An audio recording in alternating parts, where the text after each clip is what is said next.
আসসালামু আলাইকুম, welcome back to my channel Zakia's cooking blog থেকে আরও একটি নতুন ভিডিও দেখার জন্য সবাইকে স্বাগতম। আজ আমি তোমাদের সাথে শেয়ার করব মুরগির মাংস দিয়ে ভুনা খিচুড়ি। তো এটা কিন্তু ইফতারির জন্য মসজিদে এবং বাড়ির আশপাশ পাড়া প্রতিবেশী যারা আছে তাদের সাথে এই ইফতারটা শেয়ার করব। তো এর আগের ভিডিওতে কিন্তু বাবার বাড়ির পাতলা খিচুড়ি গরুর মাংস দিয়ে সেটা শেয়ার করেছিলাম তোমাদের সাথে। আজ শেয়ার করলাম মুরগির মাংস দিয়ে শুকনা ঝরঝরে ভুনা খিচুড়ি কিভাবে পারফেক্ট তৈরি করতে হয় সেটাই তোমাদের সাথে শেয়ার করব। তো এটা কিন্তু বাবুর্চি দিয়ে রান্না করানো হয়েছে। তো চলো বন্ধুরা কিভাবে রান্না করে দেখা যাক। এটা কিন্তু একদম পারফেক্টভাবে তৈরি করবে খিচুড়িটা, আর খেতে কিন্তু দারুণ লাগে। তো দেখো এখানে কিন্তু প্রায় 12 কেজি মুরগির মাংস নেওয়া হয়েছে। তো মাংসগুলো কিন্তু ছোট ছোট করে টুকরো করে কেটে নিচ্ছে। তো যেহেতু শুকনা খিচুড়ি রান্না করব, এখানে মাংসর সাইজটা একবারে ছোট ছোট করে কেটে নিতে হবে। তো আমরা কিন্তু এখানে প্রায় 15 কেজি চাল, 12 কেজি মুরগির মাংস এবং সাথে প্রায় 3 কেজি আলু, আর এখানে অনেক ধরনের মশলা নিয়েছি, পেঁয়াজ, রসুন, আদা বাটা। তো এখানে পরিমাণটা আমি ডিসক্রিপশনে দিয়ে দিব বন্ধুরা, তোমরা দেখে রান্না করতে পারো। যারা কমিয়ে রান্না করো সেই অনুযায়ী কমিয়ে রান্না করবা, আর যারা বাড়িয়ে রান্না করবা ডিসক্রিপশনের অনুযায়ী ফলো করে রান্না করে নিতে পারো। তো দেখো এখানে কিন্তু হাতে বাটা মশলাও, দারচিনি, এলাচ, লবঙ্গ, তো ওগুলো সব উপকরণ কিন্তু মশলাগুলো কাটা হয়ে গেছে। এদিকে কিন্তু অফ ক্যামেরায় মুরগি কেটে সুন্দর করে পরিষ্কার করে ধুয়ে নিয়েছে, আর আলাদা আলাদা ভাগ ভাগ করে কিন্তু লবণ দিয়ে মাংসগুলো মেখে কিছুক্ষণ পর ভেজে নেবে। তো ভাজার জন্য কিন্তু এখানে ড্যাগের মধ্যে পর্যাপ্ত পরিমাণে তেল দিয়ে গরম করে নেবে। আর মুরগির মাংসগুলো কিন্তু লবণ দিয়ে মাখার পরে পানি ছেড়ে দিয়েছে। তারপরে একটা ঝুড়ির মধ্যে পানিটা ঝরিয়ে মুরগির মাংসগুলো ভেজে নেবে। তার আগে কিন্তু যে আলুগুলো কেটে নিয়েছিল সেই আলুগুলো কিন্তু সুন্দর করে লাল লাল করে ভেজে নেবে। তো লাল লাল করে কিন্তু আলুগুলো ভাজা হয়ে গিয়েছে। এই পর্যায়ে যে মুরগির মাংসগুলো লবণ দিয়ে মাখিয়ে রেখেছিলাম সেগুলো কিন্তু ভেজে নেবে একদম লাল লাল করে। মুরগির মাংসটা ভেজে নিলে কিন্তু একদম খিচুড়ির মধ্যে একদম গোটা গোটা থাকবে, আর কষিয়ে নিলে কিন্তু মাংসটা একদম গোটা গোটা থাকবে না। আর এখানে মসুরির ডাল প্রায় 10 কেজির মতো নিয়েছে।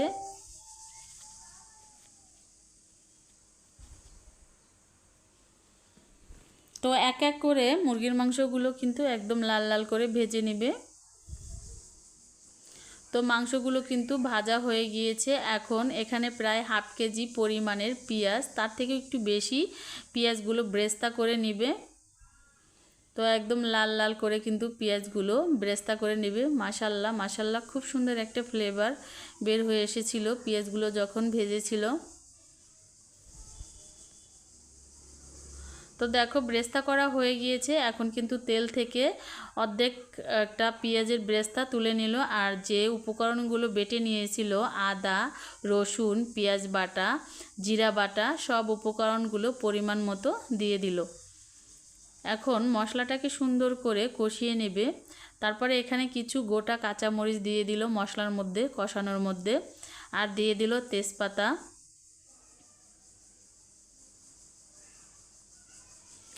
আর এখানে দিয়ে দিল কিছু পরিমাণে লবণ মশলাটা কষানোর জন্য। এখানে প্রায় 1 কেজি পরিমাণে লবণ লেগেছিল খিচুড়িটা রান্না করতে। তো মশলাটা কিন্তু ভালোভাবে কষিয়ে নিতে হবে। এখানে কিন্তু কিছু পরিমাণে দারচিনি দিয়ে দিল আর এলাচ দিয়ে দিল।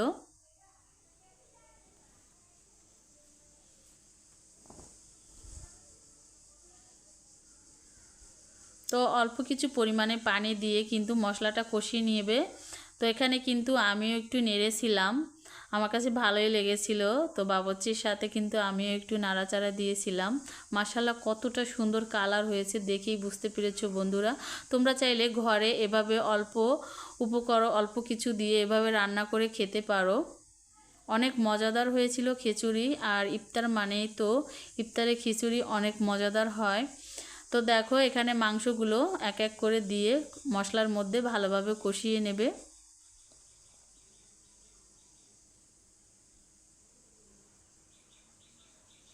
তো কষানোর পরে এখানে কিন্তু মাংসের মশলা অ্যাড করে দিল।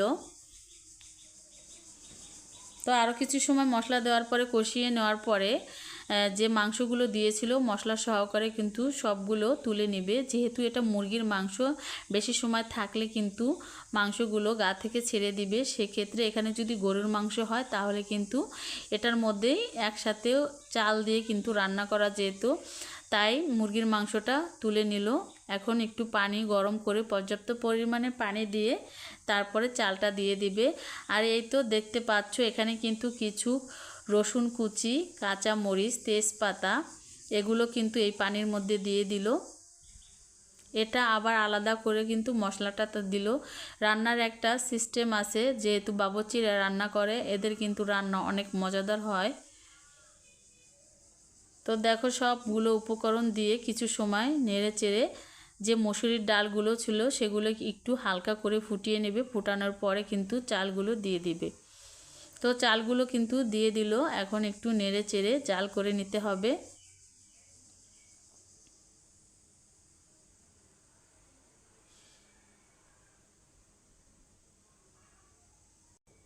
চালটা যখন কিন্তু আদা আদা ফুটানো হবে তখন কিন্তু সেই ক্ষেত্রে এখানে মুরগির মাংস মশলা সহকারে চালের মধ্যে দিয়ে কিছু সময় জাল করে নিবে। তো দেখো মশলা এবং মাংসগুলো চালের সাথে কিন্তু একদম নেড়েচেড়ে মিক্স করে দিচ্ছে।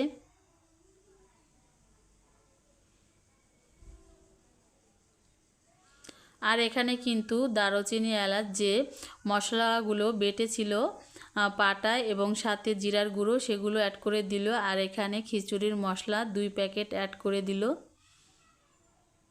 মাশাল্লাহ খুব সুন্দর একটা ফ্লেভার বের হয়ে এসেছে। আর খেতে তো মাশাল্লাহ অনেক মজাদার হয়েছিল। তো দেখো মশলাগুলো দেওয়ার পরে কিন্তু বাবুর্চি ভাই কিন্তু ভালোভাবে নেড়ে চেড়ে এখন দমে দিয়ে দিবে খিচুড়ি। তো এখন ঢাকনা দিয়ে ঢেকে যে কয়লাগুলো ছিল সেই কয়লাগুলো কিন্তু উপরে দিয়ে দিবে। তো এই কয়লাগুলো দেওয়ার কারণে উপরের যে খিচুড়িটা আছে সেটা কিন্তু একদম দমে সেদ্ধ হয়ে যাবে, একদম পারফেক্ট ঝরঝরে খিচুড়ি তৈরি হয়ে যাবে। তো দেখো উপর দিয়ে যে বেরেস্তাগুলো ভেজে রেখেছিল সেগুলো দিয়ে দিল। তো দেওয়ার পরে কিছু সময় রেখে এগুলো বেড়ে নিবে এবং এগুলো একটা প্যাকেট হবে। তো এদিকে কিন্তু সালাড কাটতেছে, টমেটো, তারপরে এদিকে শসা, এগুলো কিন্তু খিচুড়ির সাথে দিবে। তো সবাই মিলে খুব ভালো লাগলো ইফতারের আয়োজন করে, হাতে হাতে সবাই মিলে কাজ করে। তো দেখো এখন কিন্তু প্যাকেটের জন্য গামলায় করে এই খিচুড়িগুলো নিয়ে এক এক করে প্যাকেট করে বাড়ির যে আশেপাশে আত্মীয় স্বজন লোকজন ছিল প্রায় 100 জনের মতো, সবাইকে কিন্তু এগুলো বিলিয়ে দিবে। আর মসজিদে যেগুলো দেবে সেগুলো ডেক্সি ভরে ভরে দিয়ে দিবে। তো বন্ধুরা খিচুড়ির রেসিপিটা তোমাদের কাছে কেমন লাগলো অবশ্যই কমেন্টের মাধ্যমে জানাবে। আর তোমরা চাইলে কিন্তু আমার পাতলা খিচুড়ির রেসিপিও এখানে আছে, ডিসক্রিপশনে দেখে নিতে পারো। তো দেখো এক এক করে কিন্তু সবাই মিলে কাজ করতেছে, একজনে প্যাকেট ভরতেছে, একজনে টমেটো শসা দিয়ে দিতেছে। এভাবে যদি একসাথে সবাই মিলে মিশে কাজ করে তাহলে কিন্তু বড় কাজটাও অনেক সহজ হয়ে যায়।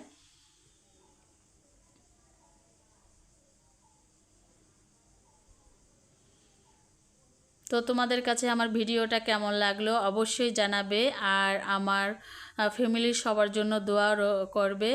তোমাদের জন্য অনেক অনেক দোয়া ও ভালোবাসা রইল, যাতে এরকম নতুন নতুন ভিডিও আরও তোমাদের সামনে তুলে ধরতে পারি। তো আজ এই পর্যন্তই। সবাই ভালো থাকবে, সুস্থ থাকবে এই কামনা করি। আল্লাহ হাফেজ, আসসালামু আলাইকুম।